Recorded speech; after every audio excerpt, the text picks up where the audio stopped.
हमारे देश का भी यही है। आज भी इतने दिन आजादी के बाद हमारे जो लिटरेसी के आंकड़े हैं और जो इलिटरेसी का है, आज भी इतनी शॉकिंग बातें हैं कि 40 से 30 और 40% के बीच अभी भी लोग पढ़े लिखे, अभी वो मौका उनको नहीं मिलता। और आज डिजिटल इंडिया में वो तो और भी बढ़ेगा। अभी रूस क्रांति के बाद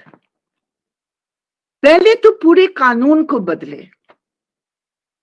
और उस सत्ता को हासिल करने के बाद मजदूरों की दिन तय किए 8 घंटे की,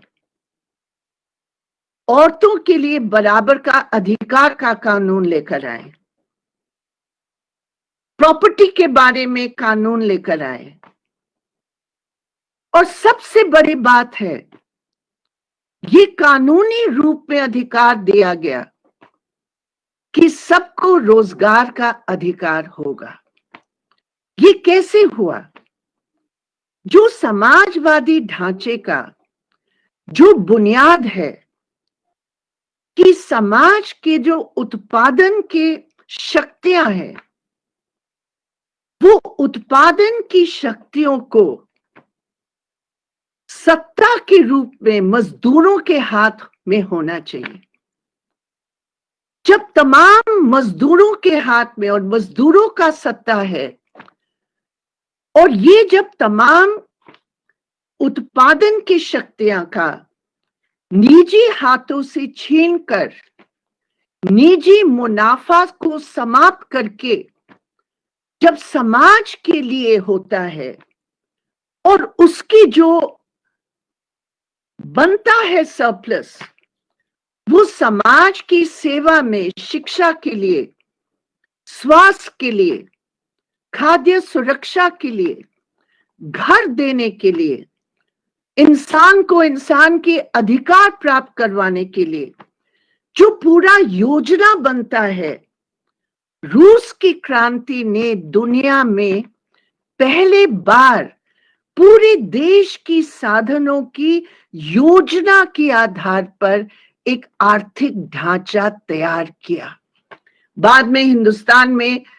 5 ईयर प्लान का रूस के उस मिसाल को देखकर यहां आजाद हिंदुस्तान में कोशिश की, लेकिन बाद में वो पूरी प्लानिंग केवल पूंजीपतियों के मुनाफा के लिए प्लानिंग बन के रह गई। और वो तो अभी मोदी जी की राज में वो भी बिल्कुल खत्म ही हो गया। लेकिन उस समय 1928 में शुरुआती दौर पे ही ये 5 ईयर प्लानिंग के आधार पर देश की तमाम साधनों का एक जायजा लेकर एक जबरदस्त जो है ना, एक औद्योगिकरण के आधार पर, रोजगार देने के आधार पर, और लोगों की जो बुनियादी अधिकार किसी सभ्य समाज पर होना चाहिए, जो किसी भी पूंजीवादी देश में नहीं था, वो रूस ने करके दिखाया। अब आप देखिए, जैसे हमने आपको बताया कि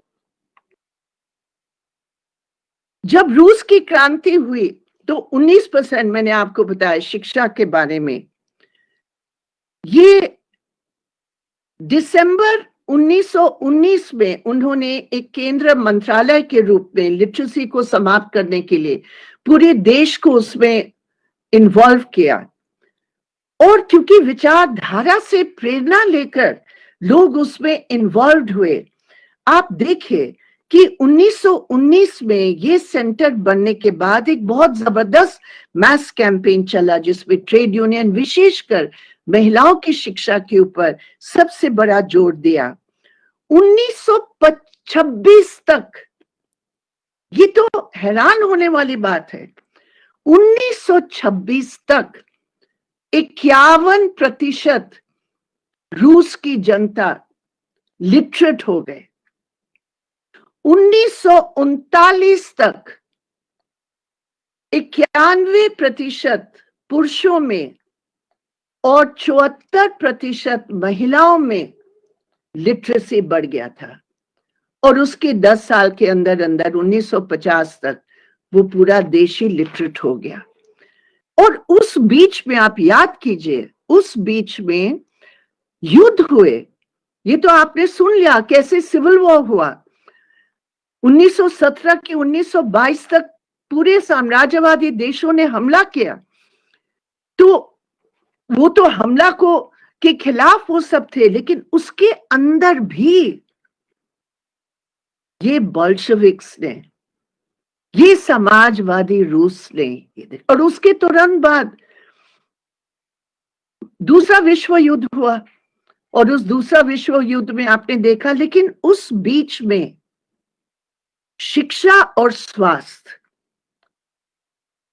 के बारे में आप सुनकर हैरान होंगे। पहला काम, 1 करोड़ लोग उस रूस के उस समय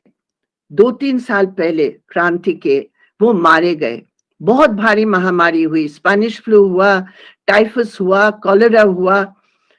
और वहां तो कोई स्वास्थ्य के इंतजाम नहीं था। 1 करोड़ से अधिक लोग मारे गए।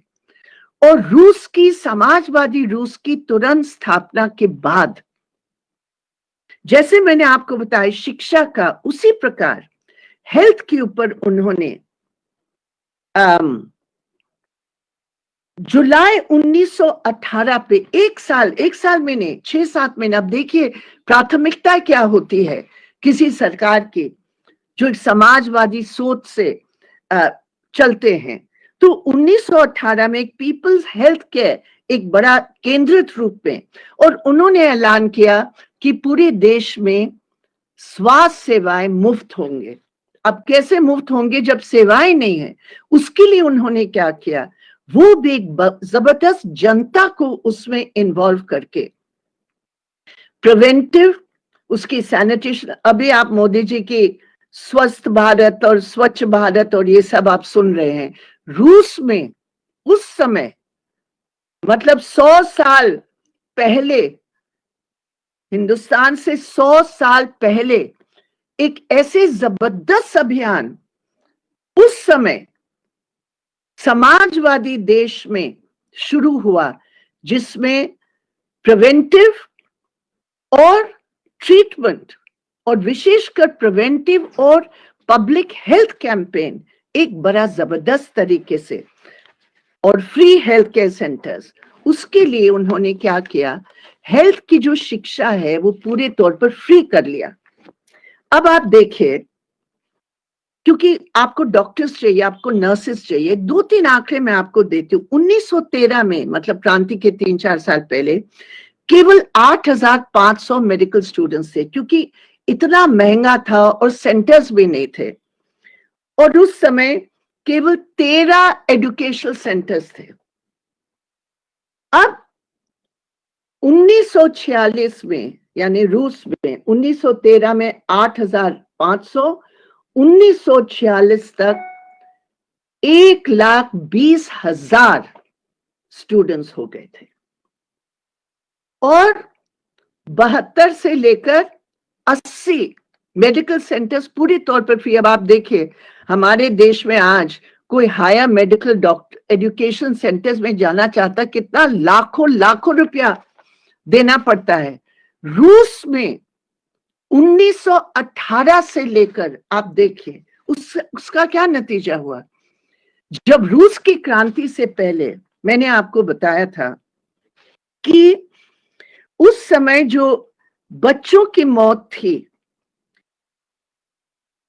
उस समय मतलब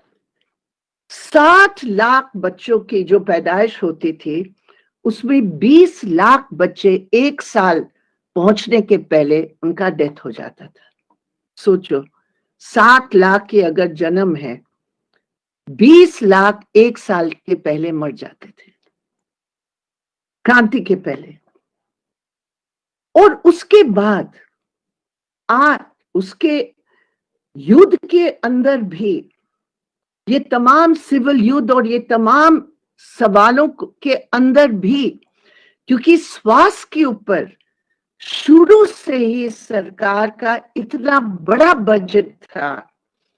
और इतने केंद्रीकरण एक रूप को लेकर उन्होंने इसको पूरे देश भर में उसको लागू किया, तो ये दर मतलब आधा से भी ज्यादा गिर गया था। मतलब बच्चे और बचते थे और फिर पूरी दुनिया में 1950 तक उनका सबसे बढ़िया रिकॉर्ड।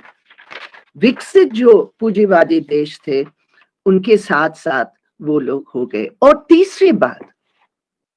आज हम लोग औद्योगिकरण की बात कर रहे हैं और हम देख रहे हैं आज भी हमारे देश में कितने भारी तादाद में ग्रामीण क्षेत्र में है, जिसके कारण वहां कोई नौकरी नहीं है, कोई काम नहीं है, कोई जमीन नहीं है, इसलिए कितना जबरदस्त पलायन करना पड़ता है। तो रूस का जो फर्स्ट 5 ईयर प्लान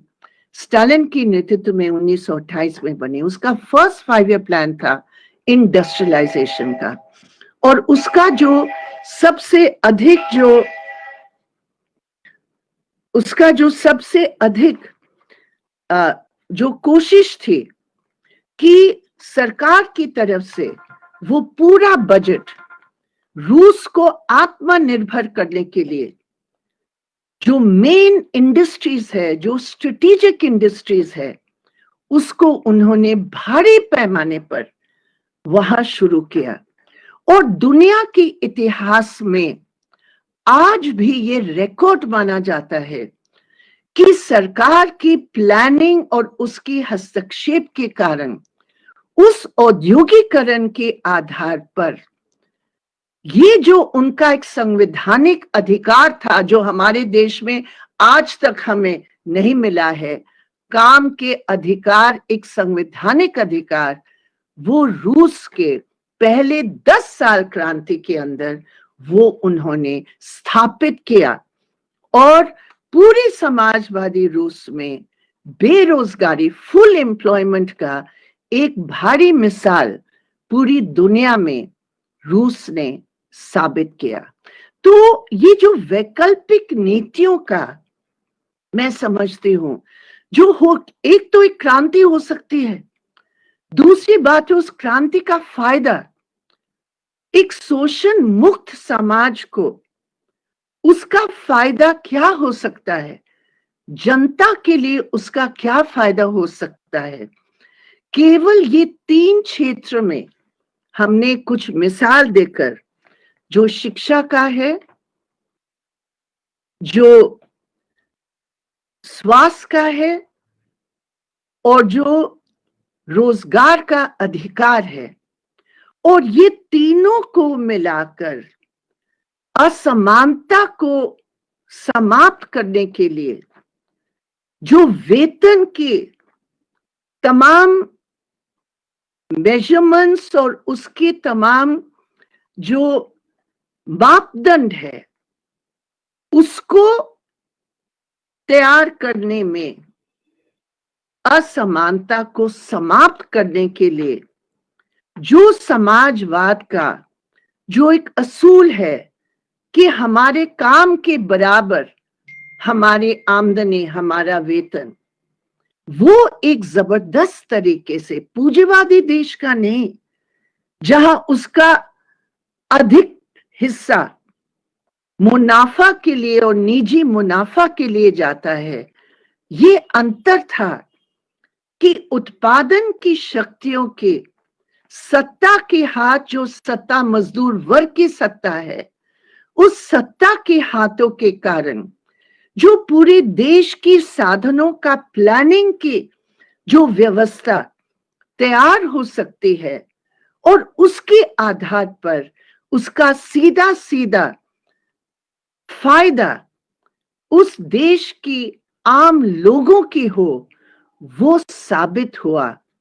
उस रूस के समाजवादी ढांचा के आधार पर। और इसलिए मैं समझती हूं कि रूस की वो पहले दुनिया में एक प्लान्ड इकोनॉमी के रूप में, जो बाद में बहुत सारे विकासशील देश, जो हमारे देश के भी, जब हमने भी शुरुआती दौर में की, और ये भी हमें याद है कि उस समय हमारे पूरे पब्लिक सेक्टर को तैयार करने में, उसको पूरे टेक्नोलॉजी देने में, जहां पूरे साम्राज्यवादी देश तैयार नहीं थे कि हिंदुस्तान में स्टील का उत्पादन हो, हिंदुस्तान में स्ट्रेटेजिक इंडस्ट्रीज का उत्पादन हो, ये रूस ने ही मदद की ताकि यहाँ हमारे देश के अंदर इस प्रकार के हेवी इंडस्ट्रीज का जो पूरा गठन हुआ, जो आत्मनिर्भर की रीढ़ हम मानते हैं, वो समाजवादी रूस ने दिया था। तो वो जो प्लानिंग की, और वो भी साबित हुआ कि शोषण मुक्त समाज में विकास का जो दर है, वो असमान विकास ने जो हम अपने देश में देखते हैं और पूरे पूंजीवादी दुनिया में देखते हैं, लेकिन रूस के उस पूरे दौर में देश की तमाम साधनों के आधार पर जो बुनियादी अधिकार है किसी इंसान को एक इज्जत आधारित जिंदगी जीने के लिए, वो रूस ने, समाजवादी रूस ने वो साबित किया। और इसलिए मैं समझती हूँ। दूसरी बात, कल भी आपने सुना होगा कि महिलाओं की और दूसरे जो माइनॉरिटीज थे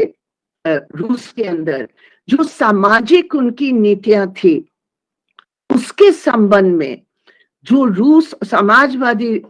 सोवियत यूनियन में जो हस्तक्षेप हुआ, जैसे वोटिंग का अधिकार पूरी दुनिया में पहले बगैर शर्त की वो रूस ने महिलाओं को दिया। पहले जो यूनिवर्सल सफरेज का जो अधिकार है सबको बगैर शर्त के, वो रूस ने, समाजवादी देश ने दिया। जो महिलाओं के लिए, महिलाओं की समानता के लिए जो कदम समाजवादी रूस ने किया, उससे क्या होता है कि पुरुष प्रधान समाज और पुरुष प्रधान संस्कृतियों को समाप्त करने के लिए और महिलाओं को बराबर का अधिकार प्राप्त करने के लिए जो आर्थिक ढांचा में परिवर्तन की जो जरूरत है, ताकि औरतें अनपेड केयर वर्क से मुक्त होकर वो सार्वजनिक क्षेत्र में काम करने का बराबर का अधिकार पाए। आज भी पूरी दुनिया में पूंजीवादी ढांचा के आधार पर और हमारे अपने देश में औरतों का जो अनपेड, जो बगैर वेतन के, बगैर आमदनी के जो काम है, और उनके पास वो संपत्ति भी का भी अधिकार नहीं है अधिकतर दुनिया के अंदर। तो वो जो हकीकत था,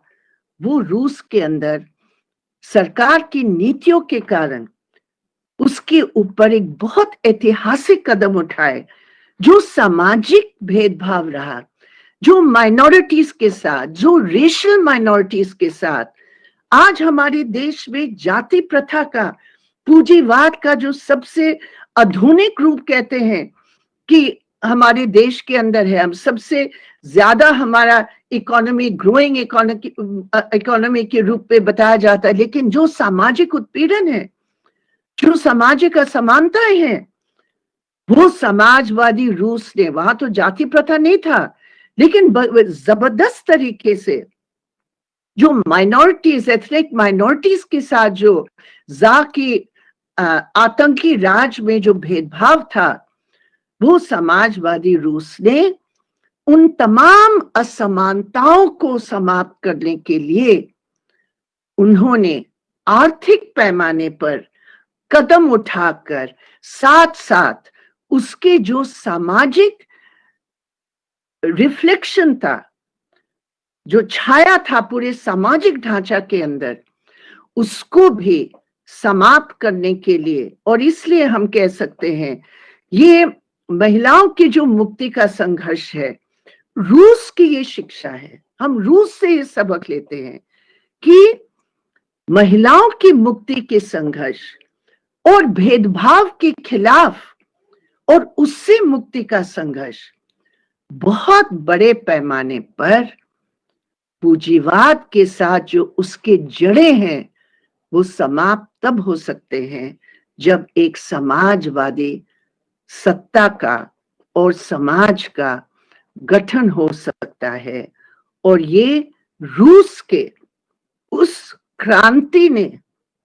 साबित किया। अब इसकी वैकल्पिक नीतियों के अलावा अगर हम देखें कि आज जो हमारे दुनिया के अंदर साम्राज्यवाद का जो एक जबरदस्त हस्तक्षेप है। रूस ने ये पूरी दुनिया को एक सबक दिया कि बगैर किसी देश की लूट के जनता का विकास हो सकता है। अमेरिका, ब्रिटेन, यूरोप, ये सब कॉलोनीज की लूट कर ये अपने देश को बनाए हैं। ये हमारे जैसे देश का लूट करके आज ब्रिटेन बैठा हुआ है। मैं मजदूरों की बात नहीं कर रही हूं, मैं यूके के शासक वर्ग की बात कर रही हूं। उनकी लूट से वो बने, हमारे लूट से बने। रूस ने साबित किया, और सिर्फ वो साबित नहीं किया, रूस एक ऐसे गढ़ था, एक ऐसे किला था, एक ऐसे बेस था जो पूरी साम्राज्यवादी दुनिया को चुनौती दे। आप सोचो, अकेला रूस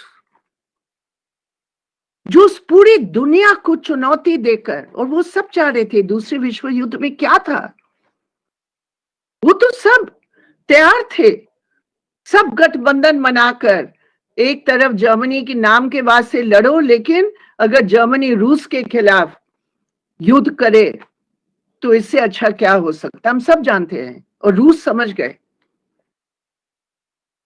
और इसलिए वो प्लानिंग की जो बात थी, औद्योगिकरण की जो बात थी, अपना सैनिक शक्ति को बढ़ाने की जो बात थी, एक ऐसे माहौल में जब वो जानते कि हम अकेले हैं मजदूर वर्ग के प्रतिनिधि पूरी दुनिया में सत्ता के रूप में, और बिल्कुल सही साबित हुआ, क्योंकि विश्व युद्ध जो साम्राज्यवादी देशों की अपने अंतर की दुनिया को कैसे बांटा जाएगा लूट के लिए, और उस समय रूस का वो हस्तक्षेप और फैशीवादी ताकतों का जो पराजित हुए, हिटलर की जर्मनी, सब जानते हैं, वो सोवियत यूनियन के उस महा ऐतिहासिक कुर्बानी के कारण। लेकिन साम्राज्यवाद के विरोध में संघर्ष, और उस संघर्ष का एक जो सबसे बड़े पहलू था, उपनिवेशवाद के खिलाफ और मुक्ति संघर्षों के साथ देने के जो रूस एक किला था, एक गढ़ था, एक बेस था। और अगर हम लोग बढ़े, अगर पूरी दुनिया में अगर ये साम्राज्यवादी देशों की लूट को बहुत सारे देशों में, एशिया में, अफ्रीका में, अगर वो बंद हुआ, हर देश के इतिहास में रूस की वो समाजवादी क्रांति का इतिहास का हिस्सा जुड़ा हुआ है। इसको हमें नहीं भूलना चाहिए। और ये भी एक सबक हम वहां से लेते अपने लिए। कोई भी देश आगे नहीं बढ़ सकता, कोई भी देश की राष्ट्रवादी सोच या देश की देशभक्ति की विचार, उसको हम आगे नहीं बढ़ा सकते जब तक साम्राज्यवादी लूट और साम्राज्यवादी चेहरा को हम नहीं पहचानते हैं। और ये रूस की क्रांति का एक बहुत बड़ा सबक है हमारे लिए। हमें समझना है कि बहुत बार ऐसे होता है, जो रूस की शासक वर्ग ने भी किया, कि ये राष्ट्रवाद है कि हम उस विश्व युद्ध में जाए। पहले विश्व युद्ध की मैं बात कर रही हूं, ज़ार के नेतृत्व में, कि हम ये राष्ट्र की हित के लिए हमें कितना और देशों का लूट का अधिकार हम ले, उसके लिए हम लड़ाई करें। और उस समय लेनिन और बोल्शेविक्स को राष्ट्र विरोधी क्या नहीं बोले, और पूरे यूरोप में जो लेनिन ने स्लोगन दिया उस टाइम कि ये युद्ध हमारे देश की जनता के पक्ष की युद्ध नहीं है, राष्ट्रवाद इस युद्ध में यही है कि हम इस युद्ध को समाप्त करें, और इस युद्ध को समाप्त करके हम अपने शासक वर्ग के शोषण के खिलाफ हम अपने संघर्ष को आगे बढ़ाएं। राष्ट्रवाद का अर्थ आज की ओर आप देखिए, हमारे देश में अगर आप देखें, और अगर आप समाजवादी क्रांतियों के इतिहास को अगर आप देखें, क्या है, किसी शोषण आधारित शासक वर्ग का हित देश के हित के साथ बराबर ऑटोमेटिक हो जाए, वो नहीं होता है। हमें देखना पड़ता है कि देश की जनता के हित किस में है। और लेनिन ने साम्राज्यवाद के खिलाफ, लूट के खिलाफ हमेशा दुनिया की जनता को, दुनिया के मजदूरों को अपने देश की शोषण के खिलाफ उस एकता को बढ़ाने और बनाने और मजबूत करने के लिए आह्वान किया। और आज हम समझते हैं, और उन्होंने उस नीति के आधार पर आखिर तक समाजवादी सोवियत यूनियन ने वो रोल प्ले की, जो साम्राज्यवाद का पूरा दबाव हमारे देश के ऊपर जैसे था हमारे आजादी के बाद, समाजवादी रूस और पूरे समाजवादी खेमा के बनने के बाद हमारे जैसे देश को, ये नॉन अलाइंड का मतलब क्या है, समाजवादी देश होने के कारण हम पूंजीवादी देशों की शोषण और लूट के खिलाफ एक अलग हमारे अपने राष्ट्र हित के आधार पर हम खड़े हो सकते थे। तो साम्राज्यवाद के खिलाफ लड़ाई एक बहुत इंपॉर्टेंट और क्रिटिकल पहलू रहे समाजवादी सत्ता को, पूरी दुनिया के समाजवादी, जहां जहां समाजवादी देश का गठन हुआ उसके खिलाफ लड़ाई, समाजवादी देशों की स्थापना साम्राज्यवाद के खिलाफ उनकी लूट को रोकने के उस संघर्ष का एक बहुत बड़ा हिस्सा है। और आज जब साम्राज्यवाद का इतना बड़ा जबरदस्त हमला, आप देखिए, इतिहास को ही देखिए, साम्राज्यवाद को कितना बल मिला जब समाजवादी रूस, समाजवादी सोवियत यूनियन का पतन हुआ 1991 में। उसकी तुरंत उसके बाद इराक का युद्ध हुआ, इराक के ऊपर पूरा अमेरिका का युद्ध हुआ। पूरी सेंट्रल एशिया में उसकी क्या हालात बने, वेस्ट एशिया में क्या उसके हालात बने। एक के बाद एक देश के ऊपर अमेरिका का हमला, एक के बाद एक देश के ऊपर अमेरिका का शोषण का, जो पूरा लूट का, और फिर उदारीकरण नीतियों के आधार पर वित्त पूंजी का जो उदय हुआ, उसकी पूरी दुनिया को अपना मैदान बनाकर लूट के लिए एक यूनिपोलर दुनिया को कायम करने के लिए, जिसमें सिर्फ लूट का एक आधार था, वो हुआ या नहीं हुआ। तो समाजवादी रूस का जो साम्राज्यवाद के खिलाफ जो उसका स्थापना हुआ, और जिंदगी जितना भी लंबी उनकी 70 साल की थी समाजवादी रूस की, हर मौके पर साम्राज्यवादी देशों का हमला इस प्रकार या उस प्रकार। और आज भी एक दूसरी दुनिया में भी आज हम देखते हैं कि किस रूप में साम्राज्यवाद, विशेषकर अमेरिकी साम्राज्यवाद, समाजवादी चीन को घेरने के लिए किस प्रकार की उनकी पूरी जो है ना साजिश हो रही है। और उसमें इस पूरे एशिया पैसिफिक रीजन में भी ये नए नए जो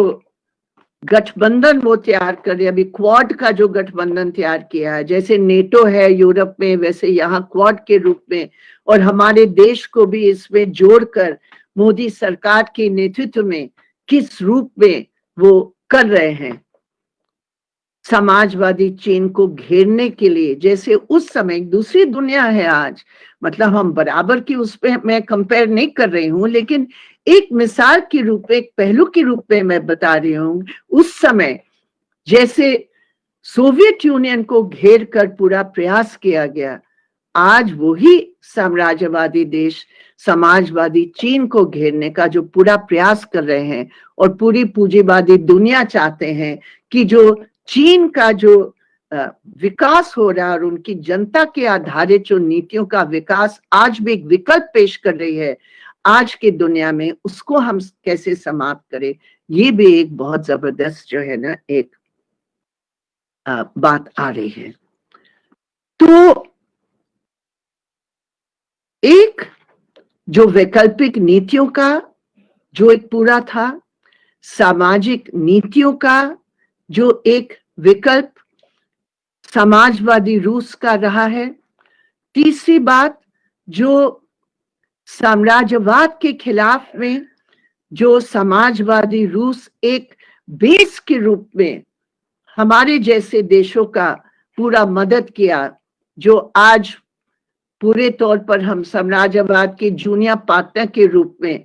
ये बदले हुए दुनिया के अंदर जो अभी हम लोग उस रास्ते पर बढ़ रहे हैं, वो भी समाजवादी खेमा को कमजोर होने के कारण आज हमारे जैसे देशों को भी उसका जो है नुकसान भुगतना आज पड़ रहा है। इसके अलावा जो मैं कहना चाहती हूं कि पूरी रूस की क्रांति एक और भी सबक हमें सिखाती है, पार्टी की। एक मजबूत विचारधारा पर मजबूत एक कम्युनिस्ट पार्टी। मैं इस पूरी रूस की क्रांति की सबक सिर्फ अपने पार्टी के उसमें मैं सीमित नहीं करना चाहती हूं, लेकिन एक बात जो समझने की है, वर्ग संघर्ष स्वतःस्फूर्त, हाँ एक पहलू जरूर होता है स्वतःस्फूर्त संघर्ष का, लेकिन जो रूस की क्रांति ने जो सिखाया कि मजदूर वर्ग की चेतना को आगे बढ़ाने के लिए उस चेतना को एक स्वतःस्फूर्त आर्थिक आधारित चेतना को एक राजनीतिक चेतना तक बदलने के लिए एक ताकत की जरूरत है, जो हम विचारधारा मार्क्सवाद लेनिनवाद के आधार पर उस विचारधारा से लैस एक पार्टी जो एक कम्युनिस्ट पार्टी है और उसकी मजबूत नेतृत्व। और अगर आज जो दुनिया में हमारे बहुत लिबरल्स है और वो सब जो कहते हैं कि भाई ये तो कम्युनिस्ट हैं, ये तो बदलती हुई दुनिया को समझते ही नहीं है, ये तो वही ढांचा के आधार पर खड़े हैं, पूरा दुनिया बदल रहा है लेकिन कम्युनिस्ट कितने डॉगमेटिस्ट है, इत्यादि इत्यादि। हमें घबराना नहीं चाहिए, क्योंकि यही लोग हैं जो वर्ग आधारित समाज का विश्लेषण नहीं करते हैं। यही लोग हैं जो समझौता कर सकते हैं किसी प्रकार के हमले के सामने। रूस की क्रांति ने हमें यह सबक दिया है, अपने देश को समझो, अपने देश की सामाजिक रिश्तों को समझो, उसके आधार पर अपने पार्टी की कार्यक्रम बनाकर अपने देश की क्रांति के अलग स्तरों को समझो और उस क्रांति के लिए कौन कौन से वर्ग कब कब हमारे साथ होंगे उसको समझो। जो कमजोर लोग हैं उस विचारधारा में, वो उस रास्ते के कब तक हमारे साथ चलेंगे। वो लेनिन ने कहा कि एलाइज बदल सकते हैं क्रांति के स्तरों के अलग अलग स्तर तक, लेकिन क्रांति मौजूदा परिस्थिति में भी क्रांति का जो लक्ष्य है उसको हम कभी साइड नहीं कर सकते, किनारे नहीं कर सकते। क्रांति की स्थिति नहीं है, लेकिन क्रांति लक्ष्य है, समाजवाद लक्ष्य है, और उस समाजवाद के लक्ष्य को सामने रखते हुए हम हर कदम को अगर ले अपने व्यक्तिगत जिंदगी में भी, पार्टी की जिंदगी में भी और समाज को समझने की प्रक्रिया में भी, तो हम कह सकते हैं कि हम सही मायने में रूस की क्रांति के सबक और उसकी प्रासंगिकता हम समझ रहे हैं। इसलिए साथियों, आज की दुनिया में जो पूंजीवाद का घोर शोषण आधारित दुनिया है और उसके साथ साथ जहां दक्षिणपंथी ताकतों का एक बड़ा जबरदस्त अग्रसर रुख है, और हमारे अपने देश में जहां पूंजीवाद का अग्रसर रुख न्यू लिबरल पॉलिसीज का एक जबरदस्त हमला के साथ साथ शासक वर्ग और शासक वर्ग की मुख्य दल बीजेपी और आरएसएस जो धर्म को इस्तेमाल करके जाति प्रथा और मनुवादी सोच के आधार पर हमारे देश की जनता का शोषण को बढ़ाने की नीति अपना रही है, वहां ये अनिवार्य है। क्योंकि देखिए, इतना जबरदस्त हमला है सबके ऊपर, तो कभी कभी हम हताश हो जाते हैं कि कहाँ है इसका अंत और क्या है इसका अंत। तो रूस की क्रांति ने और उस बोल्शेविक पार्टी ने लेनिन के नेतृत्व में दिखाया है कि क्रांति लक्ष्य हर पल पर अपने दिमाग और दिल में रखो, और क्रांति की उन तमाम पहलुओं के लिए आगे बढ़ने के लिए हर पल को इस्तेमाल करो। वर्ग संघर्ष, वर्ग समझौता नहीं। और वर्ग संघर्ष के जो अलग अलग पहलू हैं, सामाजिक रिश्ते को समझकर उसको हम कैसे सांस्कृतिक क्षेत्र में, विचारों की क्षेत्र में, अपने जिंदगी को जीने के क्षेत्र में हम कैसे बदल सकते हैं, ये समाजवादी रूस का वो सबक था जो आज हमारी दुनिया में बहुत ही प्रासंगिक है। मैं समझती हूं कि बहुत कमजोरियां रहे और साम्राज्यवाद की दबाव में आखिरी दशकों में एक बहुत जबरदस्त भटकाव हुआ। उस रूस के लेनिन की पार्टी एक समय और गोर्बाचोव की पार्टी बन गई, जिन्होंने खुद अपने हाथों से अमेरिका के नेतृत्व में वो पूरी साजिश को स्वीकार किया। इसका मतलब समाजवाद की बुनियादी असूल की गलती नहीं है, प्लान्ड इकोनॉमी की वो गलती नहीं है।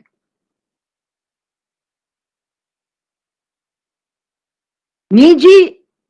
मुनाफा आधारित समाज को बदल कर एक वैकल्पिक समाज की उस सपना की कमी या गलती नहीं है,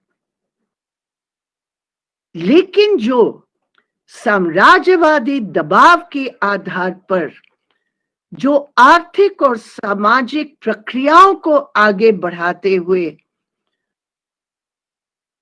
केंद्रीकरण इस रूप में, ब्यूरोक्रेटाइजेशन इस रूप में, जनता और रिश्ते की इतनी दूरी जिस कदर हो गई कि जो देश और समाजवाद के दुश्मन थे, पूरा मौका उनको मिला।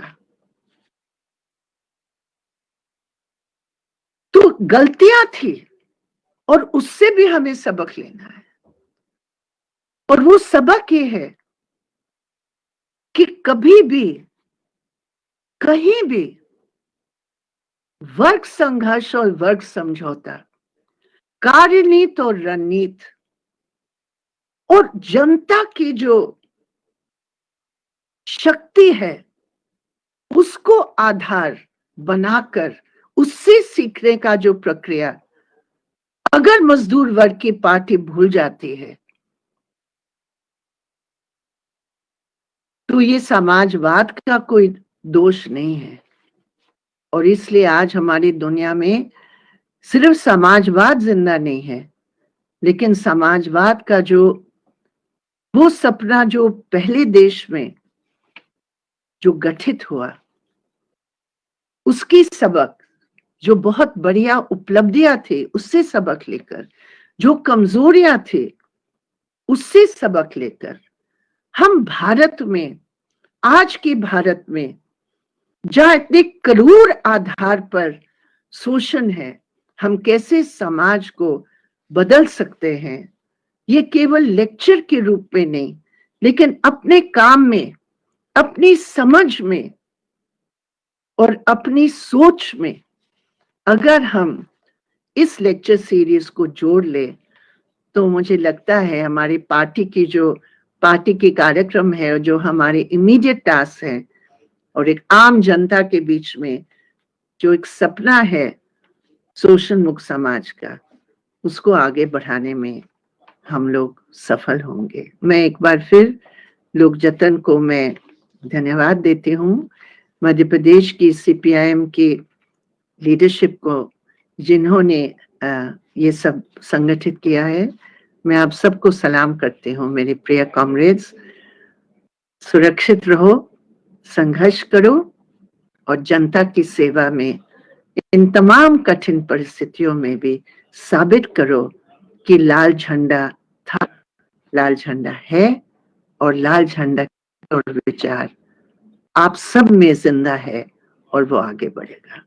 बहुत बहुत धन्यवाद। लाल सलाम कॉमरेड्स, लाल सलाम।